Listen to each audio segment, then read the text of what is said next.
Well, good morning and Happy New Year. This is Gayle Nicholson back again. It's been a while since we've seen each other on the spotlight, hasn't it? I apologize for that. I've been working about this amazing summit, putting it together that we're going to be having in a couple of weeks, and that has been taking up an awful lot of time. So I've missed you, but we're back. We're going to be back for 2021. And we've got so much stuff happening. Oh my God, to share with you. We've got Three Crones in the Woo Woo podcast that's coming up. We're going to start doing giveaways with that one. And like I said, the Seven Figure Sunrise Summit. You can see in the scroll across the bottom this morning that you can get your tickets now at bit.ly/Seven Figure Sunrise Summit. And if you use the promo code Sunrise 7 from now until midnight tonight, you get 25% off any ticket that you choose over there at that Eventbrite ticket sales page. All right, so that out of the way, I want to introduce you today to a very special gentleman who I started talking with a couple of months ago. And one of the things, he's been doing a lot of good work with mindfulness and meditation, especially with having to do with the stress involved with the coronavirus shutdown, COVID-19, and the new way of living that we're all trying to adjust to. Some areas are in extreme lockdown again, and we're hoping them all the best and health and happiness for 2021. Of course, we're wishing that for everyone, but especially those that are right now being kept away from all of the people and activities that bring them joy and strengthen their immune system. So, let me introduce you to him because he's got a very special meditation for you today that we hope will bring unity into 2021 with us. So help me welcome Mr. Joshua Kenyon, CFM qualified mindfulness teacher and the founder of Blooming Point Meditation. How are you, Blooming Point Mindfulness. I see that M word and I just automatically. How are you doing today, Josh? Doing great. How about yourself? Hello, everyone. Bad. Not too bad. And thank you for joining us. We do have viewers on Facebook right now, so please put a like, a comment, if you would, and let us know you're here. If I can find your comments, I will respond to them during the show. So Joshua, you have one little one and another one on the way. How was Christmas for you this year? Well, it was interesting because we're taking precautions with the little one on the way, and so it was kind of us coming together as a family, as a unit of three, and one on the way, and just really connecting in that way. I will respond to them during awesome, the show. Awesome. So sorry about this. I'm trying to get at the comments here, and it started talking back to me. I apologize. All good. All right. So that sounds absolutely wonderful. What are you going to do for like New Year's itself? Yeah, so we're gonna, again, spend it as a family, and then we're gonna go over some goals for the next year, especially with planning, for the upcoming child, and kind of rerouting what we think that year is going to look like into a greater expansion of our family.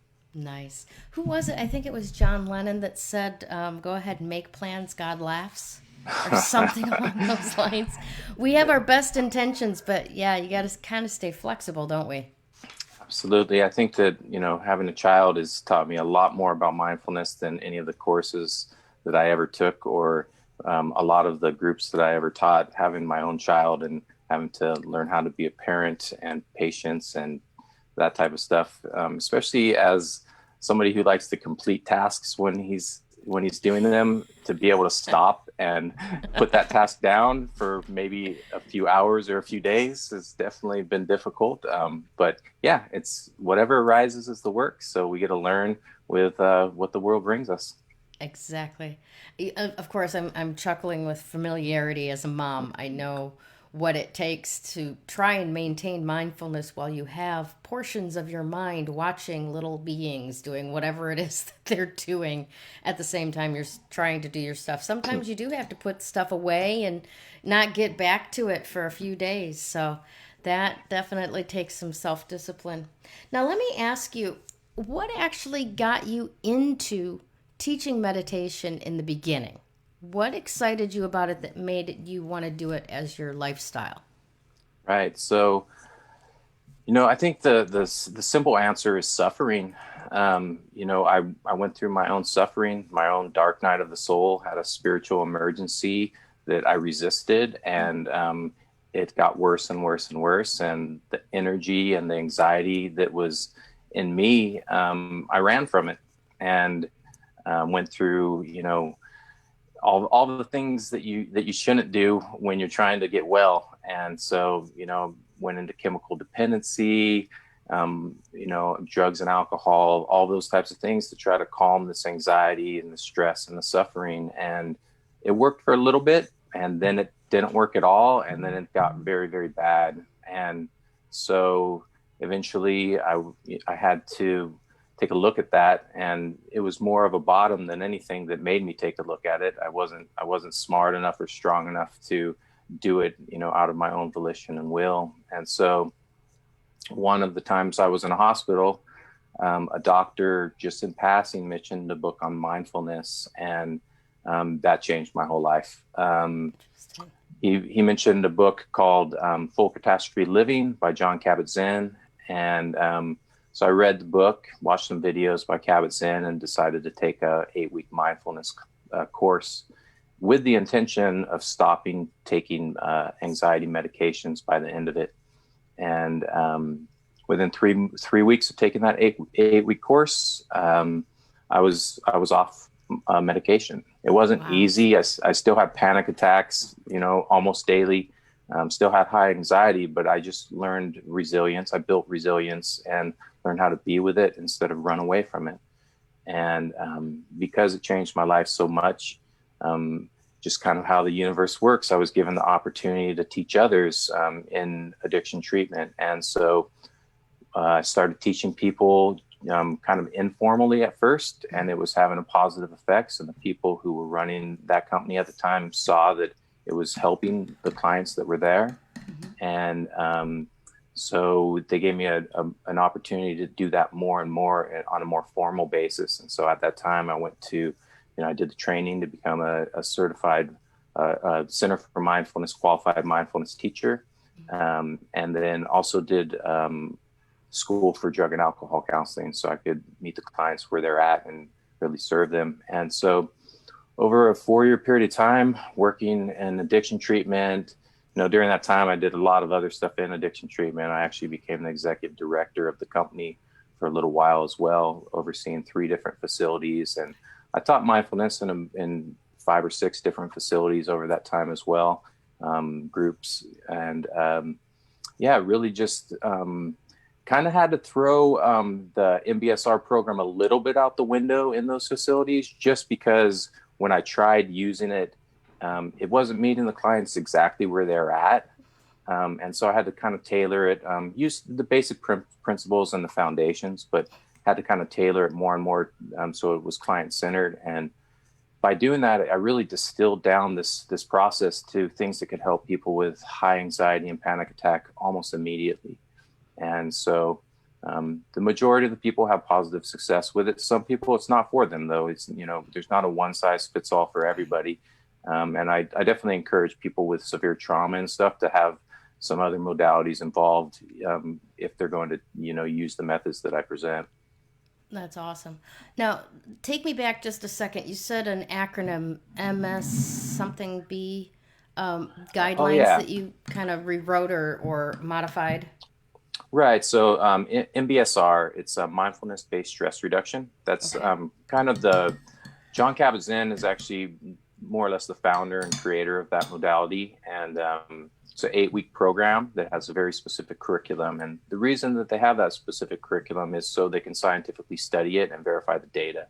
Right. So you want to, and there's good things and bad things about that. Right. There's the good thing is that you can get actual scientific data, so people know what works and what doesn't. And then, but the hard side of it is if people don't have the ability to commit to, 40 hours, or 40 minutes of meditation 6 days a week.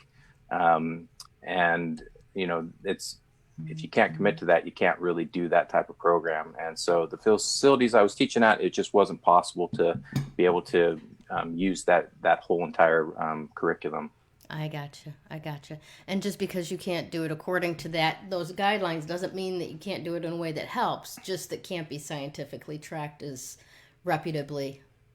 Right. And there's a strange paradox, right? Because mindfulness is about the present moment. It's not about 8 weeks. So, Mm-hmm. right. And so we do gather data over time, and that's very important. But the reality is that in the moment you're in whether something's working or not. Yeah. And then you can cultivate that over time, and it has the same effect on habitual patterns and also the neuroplasticity of the brain. Nice. Now I want to actually kind of interrupt for a little moment because JLo Miles popped in with a comment and a question. And JLo is asking, how do you meditate when your mind won't allow it to shut off or switch off? That's got to be the most common question I ever hear with regard to meditation or mindfulness is, those thoughts that just keep coming and you can't get them to stop, and then you get frustrated with not being able to get them to stop and you figure meditation doesn't work. What's your Right. answer to that? Well, it's one of those also very strange things it's a paradoxical thing about mindfulness, is that when we do something to try to achieve a goal, we're actually putting our mind in the future, and which is going against the process that we're actually doing. So it puts us in kind of a cognitive dissonance, a place where we can't actually achieve the thing we're trying to achieve because we're trying to get there too quick. Mm. And so the solution is to just allow the process to do the work, right? When we try and strive, we put ourselves in a state of craving. That state of craving takes us out of the present moment, takes us away from our power.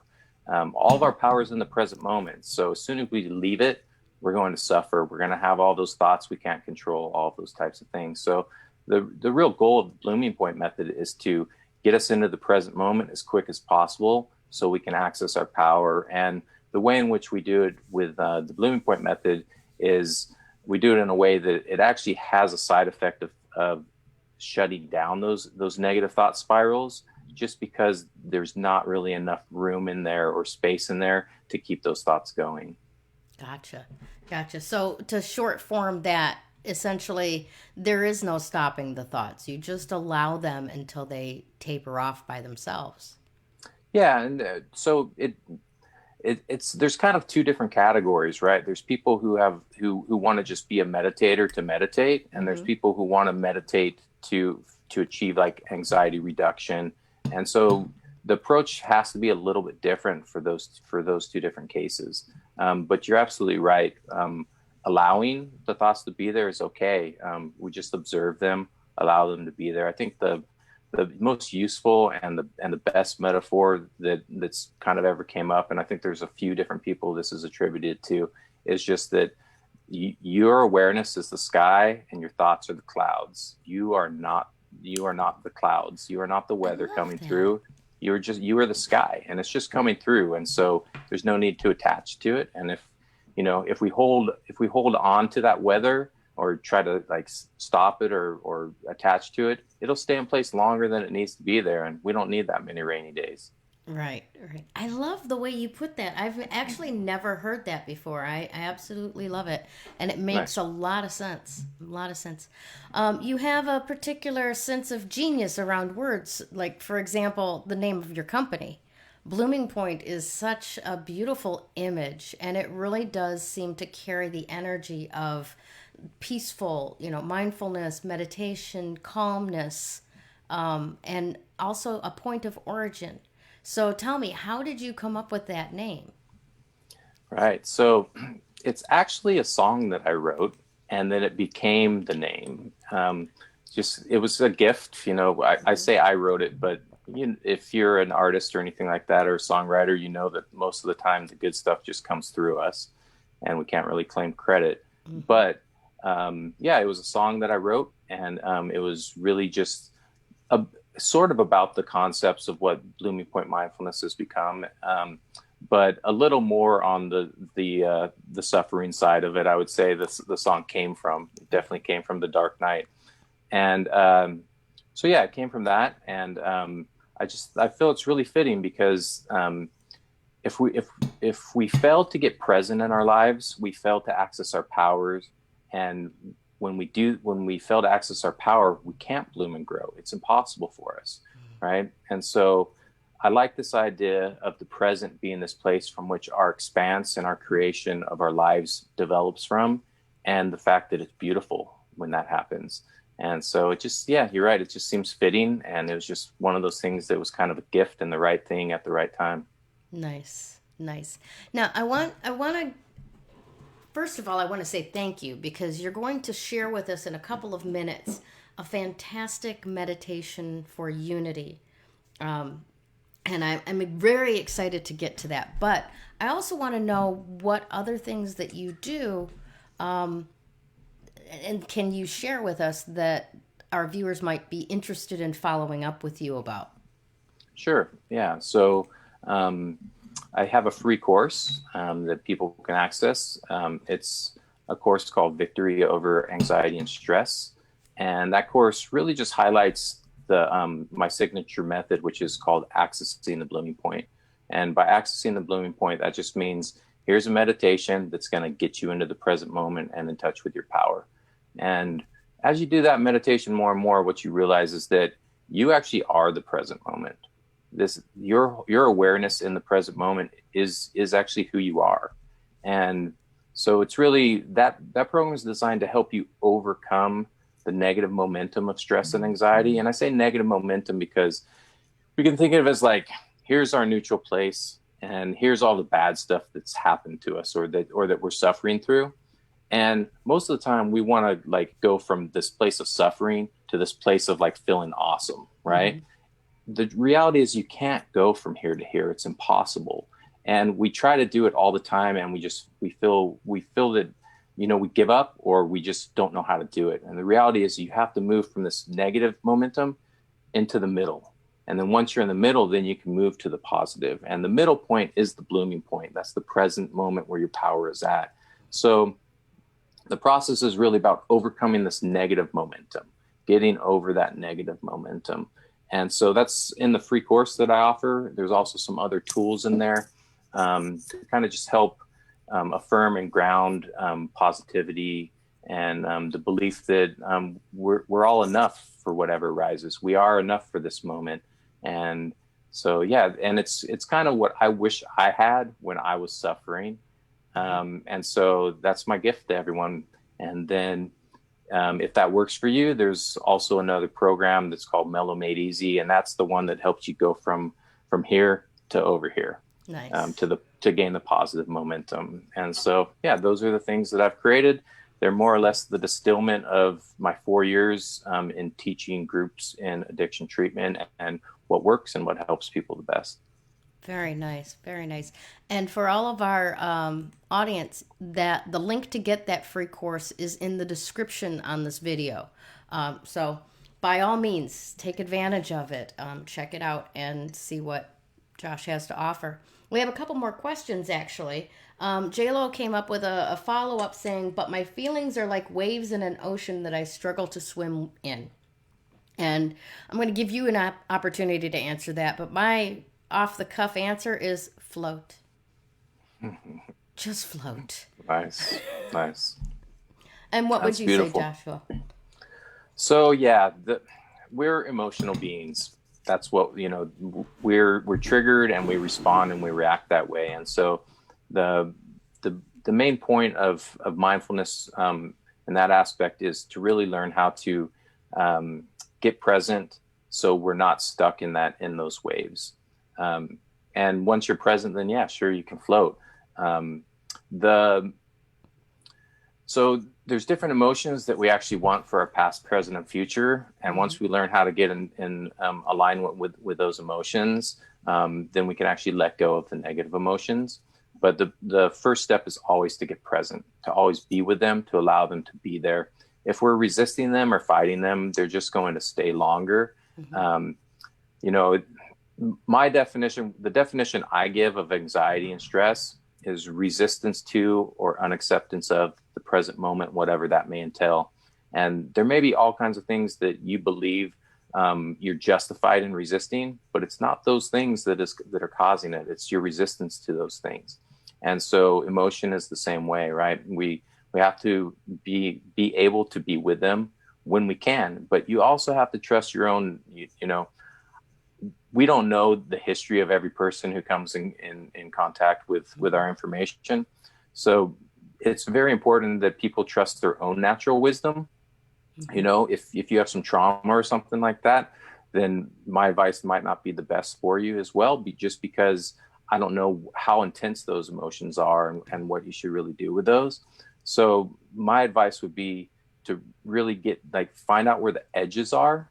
Mm-hmm. What are the edges? Is the aversion something that you're just doing out of habit to those negative emotions, or is it something you're doing because you absolutely need to self-soothe because it's too intense to deal with in the moment? And so really find where those edges are at and play with them a little bit. Mm-hmm. See if you can build a little bit of resilience, and then, you know, to kind of transmute emotions from negative into positive. The first step is just going to be get present. That makes a lot of sense.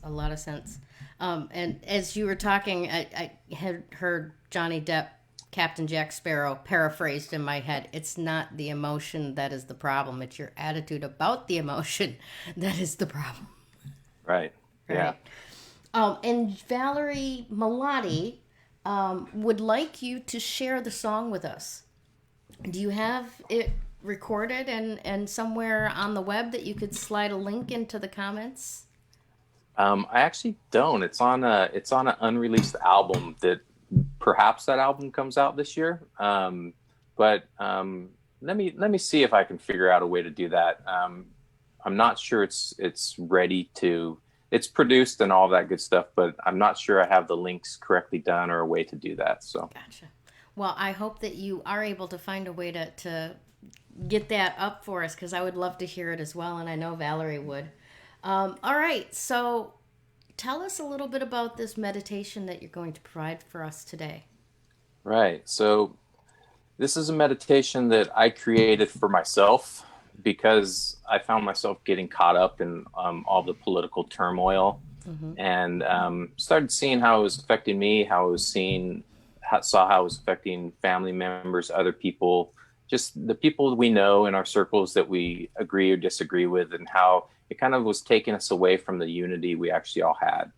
And that's not to say that we don't have real issues and challenges that we need to solve, because we do. But before we solve those, it's really important to remember why we're going to solve those. And we all more or less want the same things. You know, we want a nice life. We want freedom. We want to be happy. We want health. You know, we want to, you know, secure, you know, homes and environments for ourselves and our children. We want, you know, medical care. We all want kind of the same things. Mm-hmm. We just might have different ways we think are the best ways to get there. But when we forget about the common goal that we're trying to achieve, then we start forgetting about the unity that we have together. And so I created this meditation as a reminder for myself, and then realized that it could help some other people as well. And so, yeah. Awesome. Well, we've got a video that goes along with it, so I'm going to let you take the lead here, and you just raise your hand when you want me to hit the button to start that video. Okay. Yeah. We can go ahead and do it now. I think I was going to read something, but I pretty much paraphrased it. So. Alrighty. Then here we go. Video is beginning.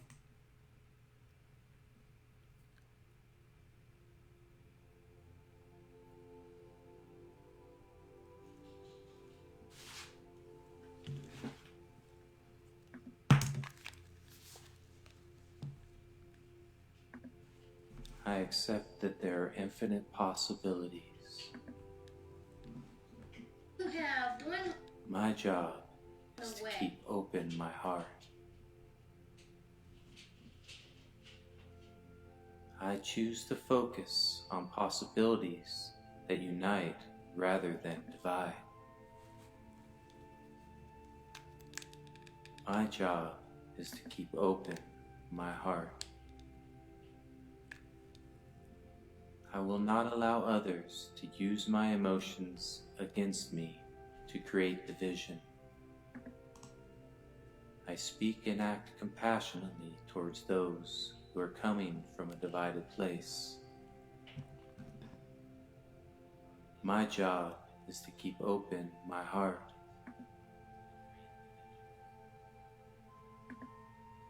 I know that we are all in this together, that we are interconnected, and that we need each other. My job is to keep open my heart.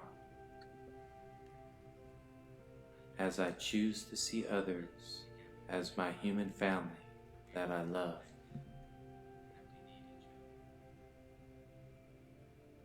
I choose to embody a united state of being, one of openness and curiosity, humility and understanding, tolerance and patience. My job is to keep open my heart. My job is to keep open my heart. I choose to give others the benefit of the doubt, to practice forgiveness, and to be of service when I can help.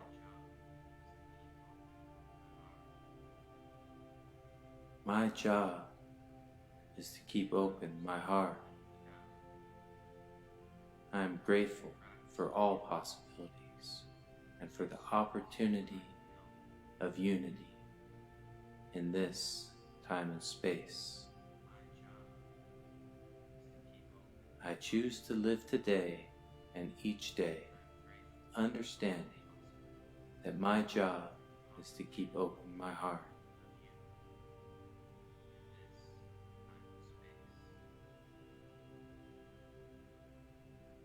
I am perfect and whole when I see others as perfect and whole. My job is to keep open my heart.